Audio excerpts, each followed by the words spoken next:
don't do these on Sunday. But for those of you who are watching, we have other games to enjoy. For those of you who was watching the earlier game between the Titans and the Ravens, we're going to have a lot to talk about that game.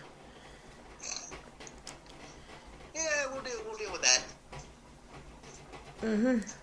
And to give you a recap from 2 games from last night, the St. Louis Rams don't blew the heck out of the Seattle Seahawks. We discussed that one at nauseam.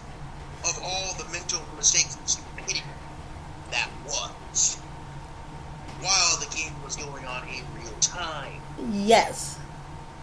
We discussed that at nauseam. Yes. And for those of you who also watched last night's contest between the Bucks and the nameless Washington football team. The Washington, we still can't figure out a name for our football team. That team lost at the score of 28-23. I thought it was 31-23. Well, you were right. They lost by 8 points. The Titans lost by a touchdown today. So their season is done, which that means their off season starts now. Yes, and Derrick Henry. Their off season should have started technically last week. And we're going to break this down. Quickly. All right. Things were going well in the first quarter when the Titans was in the lead 7-0. And then after they punted on their first drive, both teams punted on their first drive. Tennessee was able to march it downfield, get a touchdown to the MVP of the wide receiving group, A.J. Brown. Thank you. Another fantastic year. Then after the Ravens punted it again, Sebastian Gostkowski another 7, but they were able to get another Gostkowski 45-yard field goal. Made it 10-0 by the half. But they came back and tied it up 10-0, leading into halftime. But then this happened. After the 10-0 start, the problems we discussed all year reared their ugly head. Why, you ask? The defense was on the field too long. Because there was one stretch from the second quarter into the mid part of the third where the Ravens played ball control and flat out physicaled Tennessee's finesse effing defense. And it goes back to what I said yesterday, folks. Offense might win the game, but defense will win championships. And the only way you can do that is to make sure that the opposition does not possess the ball for like 20 minutes. And have a nice 40. There was one stretch where it was literally 3-1 possession time. Yeah. 36-7. Yes, you heard me right. It was almost a 3-1 play advantage, Baltimore. In the second, from the end of the first quarter, all the way through the second quarter. Yeah. And part of the third. Which is why the score was the Ravens 20, the Titans 13. Now let's back up a second. Tennessee got the first hit. Baltimore got the last hit. But you could tell the game had completely flipped on its head. Because Tennessee's offense basically, while Baltimore was driving downfield, their offense was stuck on the sidelines. Yeah. And if you can't get the ball back for your offense, you're not winning. Yes. There were only 2 turnovers in the football game. Both interceptions. Malcolm Butler got the first one. And we didn't get an interception all the way until the fourth quarter, when Tennessee had to drive to try to tie the game. And lost it. It was a 4th down and virtually 3, almost 4. Well, it's 4th down and 2. Yeah, it was 4th and 2. And Corey Davis, who basically, we'll get into our complaint segment in a minute. Yeah. Because I got a lot to get into on that. Which is why most people, even though I love the Titans, when they get behind like this, I just change the channel or watch something on Netflix. This right here, you pay a guy, you don't give him his contract option, and maybe for John Robinson, that's like the smartest move he ever made. Mm-hmm. Because Mr. Davis played exactly the way I thought he played, like he didn't deserve his money. Yep. He was basically stealing money from this franchise. Not really.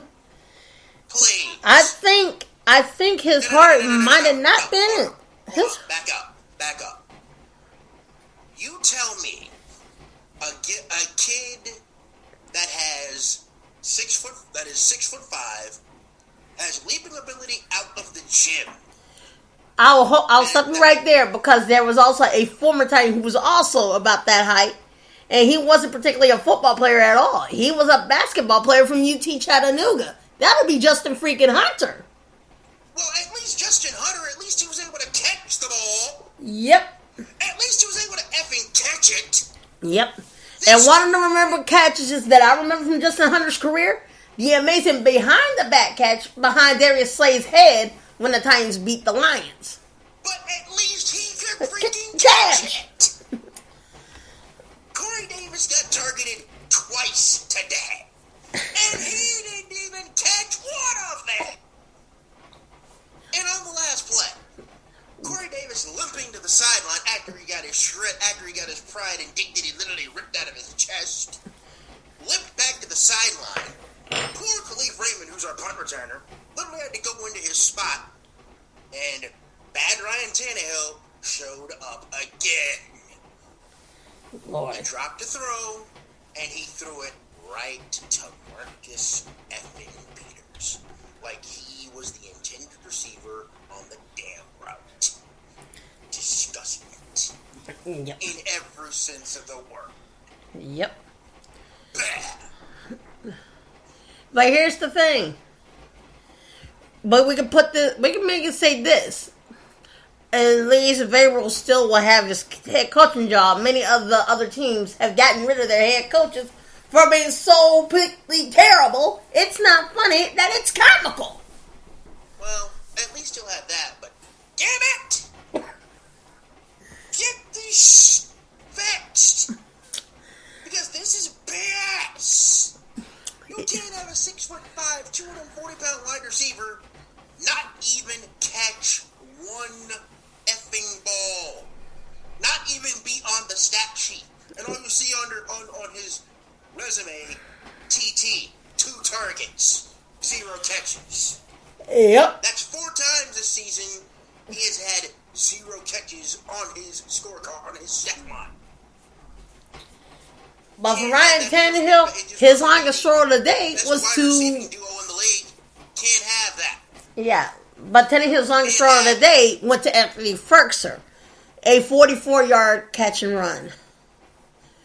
Ferkser, A.J. Brown, they were the MVPs of the receiving corps today. Yeah. They literally get game balls from me. Yep. That's kind of why both Derrick Henry and A.J. Brown are heading into this year's Pro Bowl, the virtual Pro Bowl. Well, which Tannehill got snubbed out of. Today, he got shut down. Only 51 yards rushing. Yeah. Which means had 5 yards rushing. Which means the Ravens have figured out just how the Packers stopped Derrick Henry from running rush out with him. Ding, ding, ding, ding, ding. So, folks, here's the lesson. They loaded the box, dropped the corners out, and basically made Henry go the way they wanted him to go. Because when he tried to go left, nothing there. And I got to give some credit to Pernell McPhee. Yes, if that name sounds familiar, his second tour of duty with the Baltimore Ravens. Yep. And Cleveland Brown. He is the last of the old guard Ravens when it was Ray Lewis and friends that came into Nashville and beat us. That's basically what you call a shot in the dark. Just like that. Yep. They put Pernell McPhee in center field in the box. Yep. Hang on a second. Call me back when I'm done. And on top of that, it'll be reminding me of a freaking joke. They played the defense that they would play with the quarterback. They played I Spy. The only difference was they had McPhee be the spy on Derrick Henry wherever he moved. Mm-hmm. McPhee lined it up and had it basically. They made the correct checks, and they shut down the running game in the box all day. So kudos to that. Big time kudos to the Ravens to actually figure out how to play spy technique on the ground. Yep. Because they shut it down. They literally shut the ground down. And let's face it, the Titans managed to get a little further than the Patriots did. Because the Patriots is going to play another round of guess your play. Well, I'll put it this way. The Ravens read our mail. They figured out what we did. They shut it down. And we don't adjust very well. No. This Tennessee Titans team is going to have to figure out when the running game gets taken away, how can we adjust? Because Arthur Smith is a good offensive coordinator, but I think he needs one more year of seasoning where when the running game gets taken away, there are other options. Yeah, but what the Titans actually need needs... We did not do a good job of adjusting to what the Ravens were doing against us, against our ground game. But what the Titans really need, and basically it's been a while since P's retired, is a defensive coordinator. Vrabel, you're a good head coach, but a defensive coordinator, you are not. Well, you know what? I can't really be peeved at Vrabel today. I can't really be peeved at him because, you know, they made the right checks. They did exactly what they needed to do. Yep. Except for when they actually needed to do it. So I can't really be too pissed at Vrabel. But what I can be pissed off about, lack of effort from Corey Davis, and apparently Mr. Adoree Jackson still has Devontae Adams in his head. That's one nightmare that you would not wake up from. And today's nightmare matchup, Marcus Hollywood Brown. And Marcus Peters. Peters. He had a chance to make not one, not two, but 3 spot tackles. And he whiffed on all 3. Whoop. Injury had nothing to do with it. Just poor sloppy tackling. Poor. Today, for Adoree, it's now officially a mental thing. It is not. It has. I mean, I know he's still trying to come back from his injury, but mentally, when he came back, he wasn't right. Yep. He was not right. And the last few weeks showed it. Yep. And Devontae Adams made him look mortal, look literally human. Will Fuller ran streaks around him, not once, but at least 5 times last week. Wait a minute, hold on. Will Fuller was suspended. Hollywood Brown literally just ran some quick routes and literally just exploded right by him. His eyes were still in the back of his freaking head by the time he finally made the tackle. I guess he'll be the, how should I say this? How should I say this? Will Fuller will be the Colts version of it's the Texas version of T.Y. Hilton. Could be. Or the Cardinals version of DeAndre Hopkins. If he can stop using the damn pens. Yeah. If he can stop using those damn performance-enhancing drugs. Cheapskate motherfucker. Yeah. Speaking of, there's a little train rumor. Like we said before yesterday, when we brought up in yesterday's podcast, Deshaun Watson is kind of not happy with the Houston Texans camp at all. Forget not happy. This man has gotten to the point of pissed. Okay? okay? At the point, he would want to say, "F this job in Houston. I want to go someplace else where my talents can shine." He basically pulled a Johnny Paycheck and told Kyle McNair to take this job and shove it. Yep. And as an old adage would go, as he would basically tell Kyle McNair, tell that slave driver to take that sweatshop and shove it right up his noise hole. Yep. That's what he basically told Kyle McNair. He's basically giving a big old F you. It's more like a big old screw you, kiss my black behind. I don't want to play for you guys anymore. Give me a coach that I can work with. They'll give me some receivers that I can connect with. You got rid of my main wide receiver by sending him to Arizona. Get me a coach that actually gives a fuck. Instead of these glorified twit bags that are doing nothing more than blowing hot air and smoke up my ass. Mm-hmm. And I know this isn't after hours, but, you know, hell, it's a Sunday. Yeah. And I'm not happy. Yeah. And that is, folks, is what we call a bunch of Mun Chinese who don't know their damn jobs correctly. Yeah, the head exploding emoji in text mode, in text lexicon. Which is why Doug Marrone is gone. Adam Gase don't hit the brake. He should have hit the brakes around week 6. He hit the bricks last week. Yep. As soon as the season ended, he hit the bricks. Yep. Adam Gase should have hit the bricks around week 6. No, he should have hit the bricks. He should have hit the bricks after having that lame excuse for why he called a timeout and only had 3 minutes, only rushing 3 and dropping 8 and covering and having a wide receiver to basically go right by the center field defensive back and basically just whipped his defensive back and basically had nowhere to go. Yep. Like, damn, dude. And then you come up with the lamest excuse of like, oh, I should have called to hell, you preach, you motherfucker. You're the damn coach. What the fuck? You see, folks, it's things like that in professional football that will piss us off. This will piss us off to the point that we both forget our sanity and cuss like this. No, days. God damn. You're the dumb fuck that I thought you were. Oh my god. I heard this press conference. I literally almost, my brain literally almost came out of its skull. I'm gonna have to pause for you for just a minute. I have just gotten word from NWFL Commissioner Sean Smith that the start of this season's been pushed back, not to May, but to June. Oh Jesus! At this rate, we're gonna be in the hottest month of the season. Yeah. Jesus, what are you trying to do? Kill us here? Nah, that's gonna give every team ample time to prepare. Cause as I got the messages coming in for the league championship game, he's waiting to hear back from Jerry freaking Jones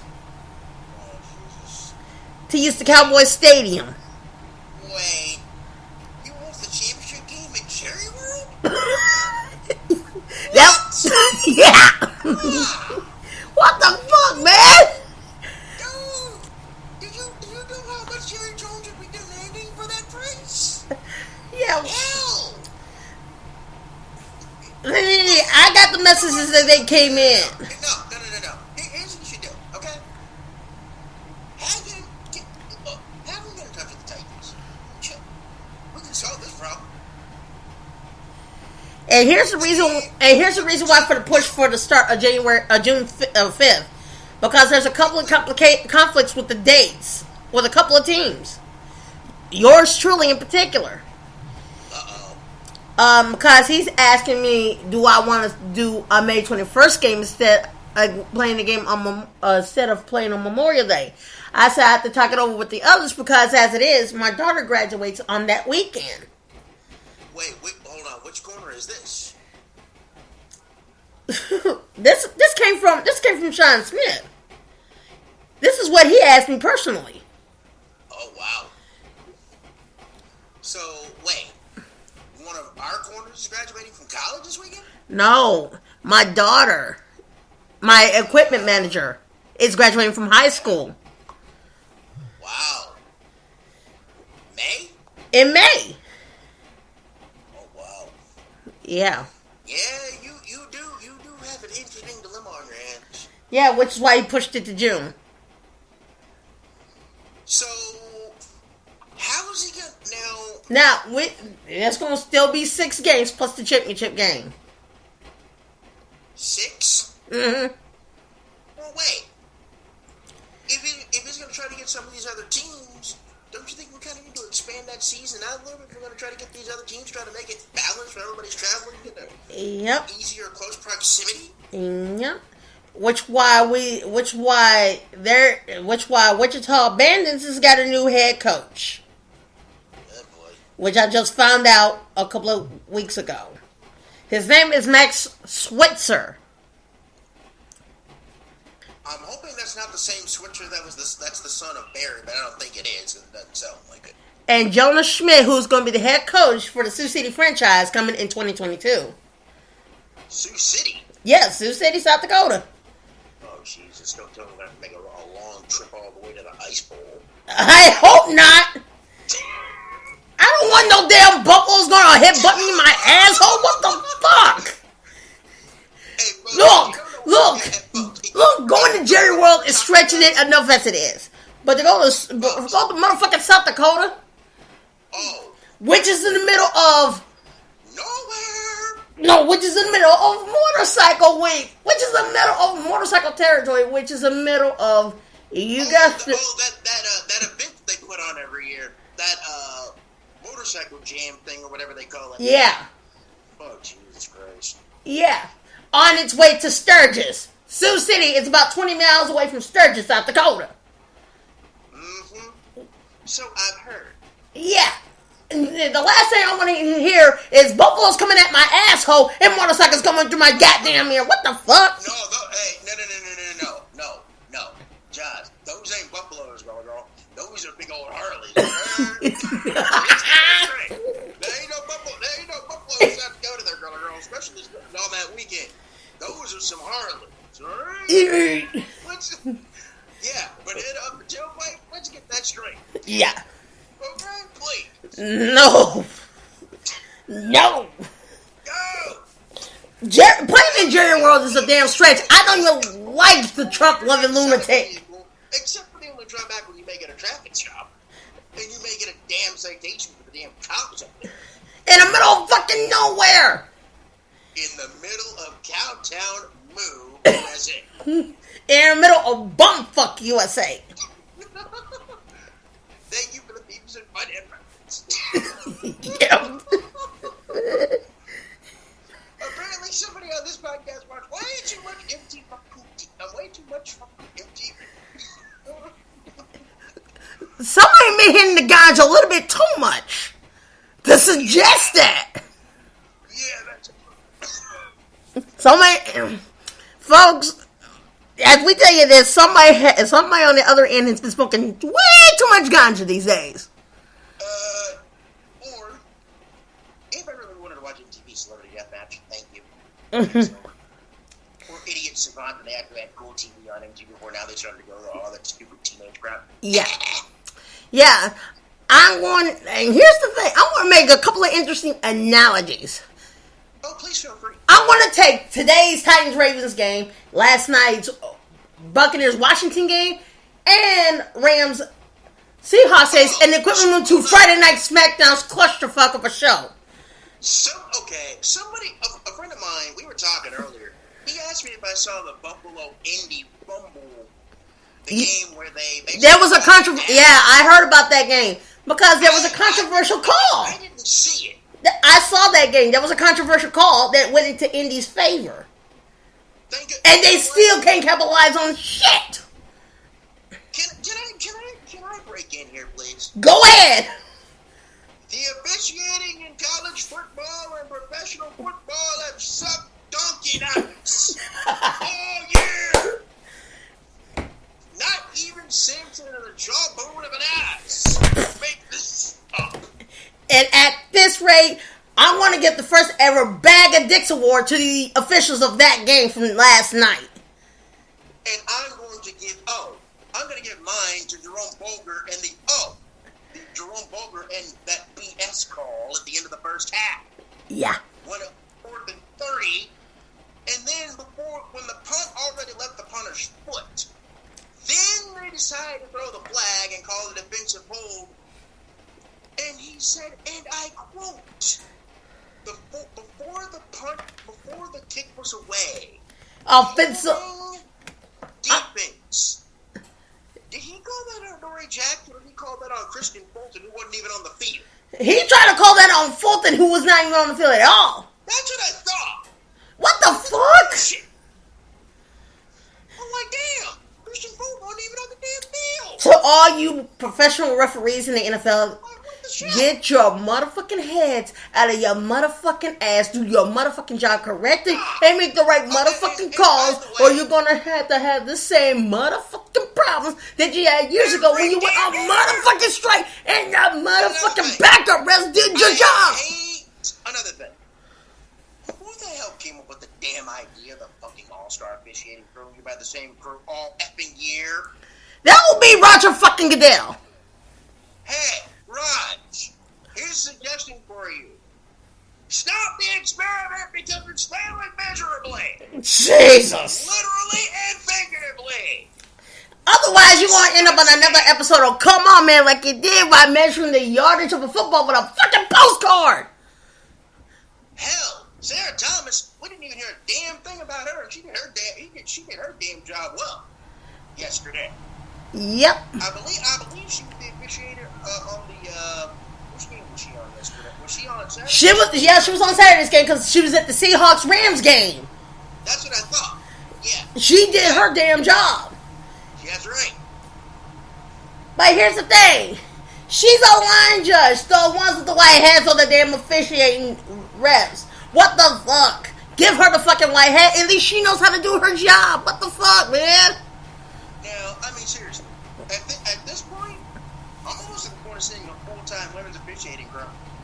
Yep. I'm at that point right now. I swear, I'm really at that point. Roger Goodell, make this fucking happen. Because there are women referees who can do this job way better than the male referees and still make the calls right. Hey, you got referees who would cheat? Sean Smith, I'm calling you out.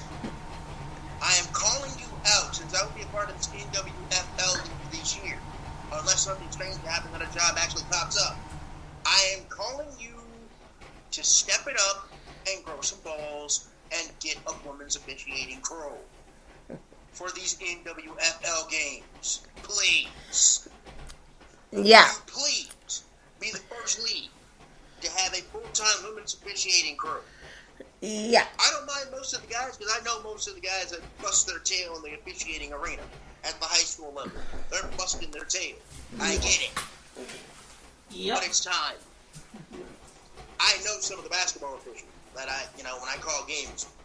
Yes, sir. And the interesting place for us nerds to be is in the men's room, washing your hands under hand.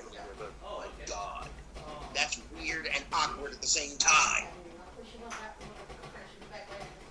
Talking to an official while you're trying to finish up what you're trying to do before a basketball game. Like, shh. Dang, Seriously. Do we really have to be at awkward level part 5? I hope not. That's awkward though. Yeah. I mean, Sean, if you listen to this, anyway. And here's a suggestion out there. We'll need a woman's officiating football crew. We need to try to make this happen. Each team needs to make this happen.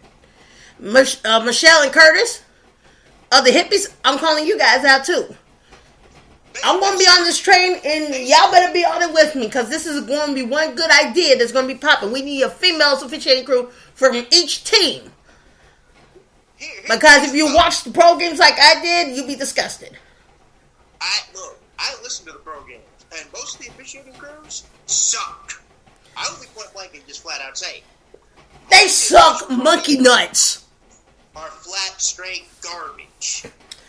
Y'all are a couple of munching motherfucking years. What the fuck is wrong with you guys? Can you do your fucking jobs correctly? You got one motherfucking job to do. Call the motherfucking game. You know what? It's not the motherfucking thing. It doesn't take a motherfucking rocket scientist to do this. Hell. Who the officials are, and here's the thing. They have them by Yeah. Elite crew. I follow that just to see, you know, who they're going to put with who. Because they have their and the Huckleys. But then Ed and his son, I'm calling you guys out. How they grade out the season. Because Ed, you were one of the referees who helped the Patriots win against the Colts by substituting a regulated inflated ball with a deflated ball that helped. Hey, hold on now. That was one of the Patriots trainers who kept deflating the footballs. Yeah, and Ed Huckley asked for one. So he had a hand in it too. Hey, Hockley, why don't you just go ahead and retire now? Because I mean, I respect the hell out of you, but dude, you've been in the damn game way too fucking long. And your son just started out. And you know, see, this is what I don't like. His son Sean is stuck with these ragtag mofos that are like 50 and 60 plus years old, and this dude's like the young bunch of the. He's like the young whippersnapper in like the Three Musketeers of old Larry Curly and Moe. He's like the second unit of Larry Curly. Jesus. Literally. Yeah. And what's worse? The Fantastic Fool.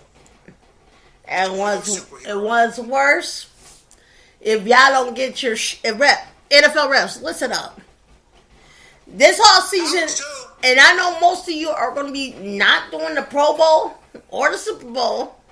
Get your shit together. The officials that sucked and didn't grade out very well, they're going to be doing the Pro Bowl. It's going to come down to basically who does well in these playoff runs, who's going to get on the Super Bowl crew. Yeah. We all know Sarah Thomas might be. We all know That's Sarah. Another problem that I have. If you already have the crews already set up for the year, you're basically going to base it on grades who the white hats have that's not their crew. Can't stand it. It's like Either it's like the start of the season. Grades out well or they don't. Folks, It's that simple. if you watch the referees during the start of the season, you're gonna believe me when I say this. They do this like seasons before that.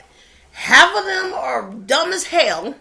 Half of them is gonna make some bullshit calls. Half of them is gonna do some bullshit penalties. And half of them, and I'm not afraid to say it. I would agree with you if half of them do bullshit. I'd say less than half do the job somewhat decently, and a very small percentage do the rule book exactly the way it's supposed to be done. Call it like it is. You don't need to make up no penalties like everybody outside but the fucking center. That's gonna make you wind up on scoring centers. Come on, man, for the dumbest reason ever. A hold that wasn't even a hold, and basically give the Ravens the football back to run the clock out in the first half. Yep. Tennessee should have had that honor, but they didn't get it because the damned officiating crew, the damn side judge, threw the fucking flag. Yep. When 26 wasn't even on the fucking ground. Yep. What the shit?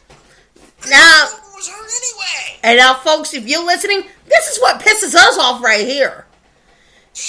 It's bullshit days like you see every professional or collegiate game. It's bullshit calls like that that'll make a hardcore football fan, and yes, even women football players and owners and coaches, now, this pissed off. Let's see what crew.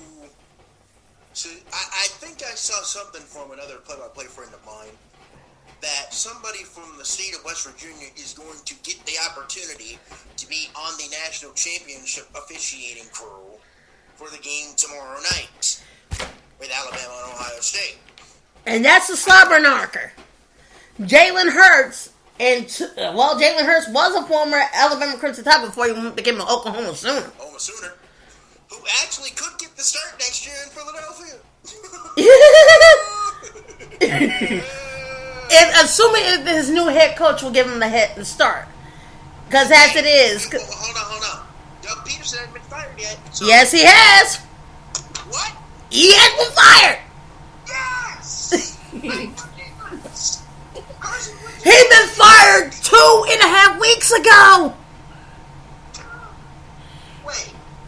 Now, nobody put that out that he got fired 2.5 weeks ago. I found that out Friday. Nobody put that out. I found that out Friday. They let him go. Oh my Lord. God. That job is very attractive.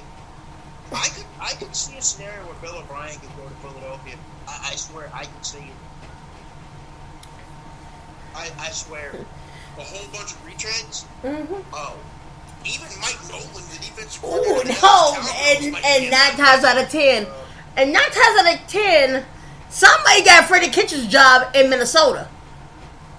Mm-hmm. Freddie Kitchens can't do shit. Freddie Kitchens. Adam Gase can't do shit. Decent quarterback in college, but when it comes to him being a head coach, he is a walking, talking encyclopedia of a fucktard. I mean, a walking, talking abomination of human piss-poor waste. And this, folks, is what we resort to. Everything that pisses us off about professional football makes us cuss like Looney Tunes. And with good reason. Let me go one step further. A glorified, unadulterated pissant. That is exactly what he is. A glorified motherfucking twitbag. That is almost about as worse as the orange-haired buffoons this side of idiotville. Yep. That's Freddie Kitchens, folks. Yep. Adam be a coordinator, right? Adam Gase gone. Only after winning 2 games and losing 14 others. Well, he had about, 3 years? 3 or 4 years. And under them years, he's 19. Here's his record. When he became the coach of the Jets, he was 19, 23, and 2. Total fucking douchebag, and he sucks as a coach. Here's the thing. For all you NFL coaches out there, do yourself a favor. Pull your dicks out of your ass. Pull your nuts out of your ass before they get turned into a coin purse. And oh yeah, the quarterback that he had, with the ever popular line ever from the movie I See Dead People, I was seeing ghosts. Of course you were seeing ghosts, you idiot! Never coming out the gas! Because the pagans were rat-a-tat-tat all over your head. Yep. And they were literally beating the piss out of you and laughing at you. Yeah. They weren't laughing with you. They were laughing at you. Their ass off at you. Now we're going to take this to the funnier side of sports. Before this whole season starts, we're going to get into last season's off seasons. Let's start with how the hell would Bill Belichick let his main goat, Tom Brady, go all the way to Tampa Bay, and he took him motherfucking, I can't throw to say my motherfucking line, my hair's still glorious, I don't want to get hurt, so help me God, please somebody take a sack for me, Newton. Hold on. Let me simplify this for the people that actually aren't paying attention to our language. Yep. Let's do some simplification here. Okay. Scam Newton, glorified twit, who can't play quarterback to save his own ass. If a burning building and the fire needed to be taken out and it came down to a throw, everybody in that damn place would be incinerated and dead. Yeah. Literally and figuratively incinerated and effing dead. He would have committed total arson and killed every motherfucking person in the damn building. Next up. Stealing money. Next up on my list, Houston, Texas. Bill O'Brien, you glorified blowhard. You traded away your top receiver. No. Not blowhard, okay? Not blowhard. You're right. You glorified asshole. Wait, no. Let's go better than that. Okay? You dumb, pontificating, pretentious little ass motherfucker, you! A sorry piece of an abomination of human excuse of a coach and a general manager. You gonna trade away your main weapon. Your main weapon. By insubordination of a prison system that should have never let you out with that stupid suit. You traded away a main top receiver, Deshaun Watson's go-to guy, to Arizona for the worst draft pick in history. What the fuck? Well, actually, he got a good running back, but all he got besides running back in return was a bucket of balls and baseball bats. That's all he got. He got an okay running back who can't stay healthy, and he got a bucket of baseball bats and a bucket of balls and a whole bunch of nails that don't work worth fuck.